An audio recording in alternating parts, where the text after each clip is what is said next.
प्रथम मी रवींद्र चव्हाण साहेब आणि सर्व भारतीय जनता पक्षाच्या नेत्यांचं मनापासून आभार व्यक्त करतो की त्यांनी मला आज भारतीय जनता पक्षामध्ये प्रवेश देऊन देशसेवेसाठी काम करण्याची संधी उपलब्ध करून दिली।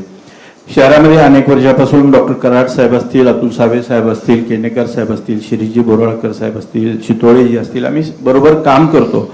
डॉक्टर साहेब महापौर होते तेव्हा मी चेअरमन होतो, तेव्हापासूनचे या सगळ्या नेत्यांशी माझे घरोब्याचे संबंध आहेत, उद्याही राहतील।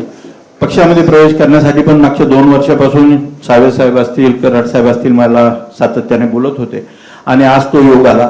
या आमच्या संभाजीनगर शहराच्या विकासासाठी, शहरातील नागरिकांना चांगल्या सुविधा देण्यासाठी आणि सगळ्यात महत्त्वाचं म्हणजे ज्या जडणघडणीत ज्या विचारात मी वाढलो, आदरणीय हिंदुहृदय सम्राट बाळासाहेब ठाकरे यांच्या विचाराने हिंदुत्व हा सगळ्यात महत्त्वाचा मुद्दा आणि प्रामाणिकपणे हिंदुत्वाची भूमिका घेऊन आम्ही कॉलेजपासून चव्हाण साहेब काम करत आलो आणि त्यातून हिंदुत्व हे आमच्या मनात रक्तात नसानसा ठसलं आणि त्या पद्धतीनं काम मी ज्या पक्षात काम करत होतो तिथे होत नव्हतं, म्हणून खऱ्या अर्थानं मी आज सावेजी, कराडजी आणि सगळ्यांच्या नेतृत्वाखाली भारतीय जनता पक्षात प्रवेश केलाय।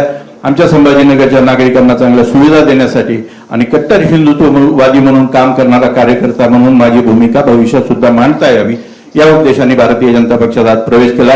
मी पुन्हा एकदा सर्व नेत्यांचं मनापासून आभार व्यक्त करतो आणि त्यांना एकच गोष्ट सांगतो, त्यावर जी काही जिम्मेदारी द्याल ती प्रामाणिकपणे पार पाडण्याचा प्रयत्न मी निश्चितपणे करेल।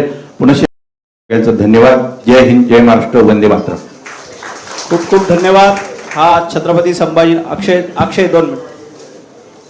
अक्षय खेडकर यांचा